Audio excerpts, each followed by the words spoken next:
क्या आपने कभी सोचा है वो कौन सी वजह थी कि भगवान शिव, जो स्वयं करुणा और शांति के प्रतीक हैं, उन्होंने अपने ही पुत्र गणेश जी का सिर क्यों काट दिया?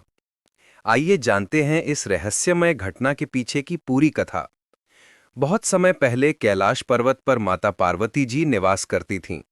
एक दिन जब वे स्नान करने जा रही थीं, उन्होंने अपने शरीर की उपटन मिट्टी से एक सुंदर बालक का निर्माण किया। वो बालक अत्यंत तेजस्वी था। उसकी आंखों में मासूमियत और चेहरे पर साहस झलक रहा था। माता ने प्रसन्न होकर कहा, वत्स, तुम मेरे पुत्र हो। तुम्हारा नाम गणेश है। जब तक मैं स्नान कर रही हूं, कोई भी, चाहे वो कोई भी क्यों ना हो, अंदर प्रवेश न करे। गणेश जी ने सिर झुकाकर माता के आदेश को अपना धर्म मान लिया। कुछ देर बाद कैलाश पर भगवान शिव पहुंचे। उन्होंने द्वार पर खड़े गणेश जी को देखा और अंदर जाने लगे। परंतु गणेश जी ने माता का आदेश याद रखते हुए दोनों हाथ जोड़कर कहा, माता पार्वती स्नान कर रही हैं, कोई भी अंदर नहीं जा सकता। शिव जी आश्चर्यचकित रह गए। कौन है यह बालक जो मुझसे द्वार पर वाद विवाद कर रहा है? उन्होंने स्नेह से समझाया, मैं तुम्हारी माता का पति हूं, मुझे अंदर जाने दो। परंतु गणेश जी अड़िग रहे। माता ने कहा है, जब तक वे स्वयं न कहें, कोई अंदर नहीं जा सकता।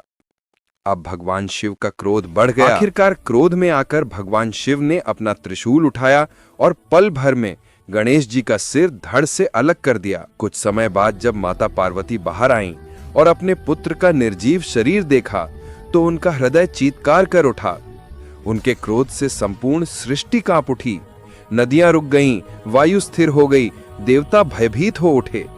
उन्होंने कहा, हे शिव, आपने मेरे पुत्र को मारा है। यदि उसे जीवित न किया गया तो मैं समस्त सृष्टि को भस्म कर दूंगी।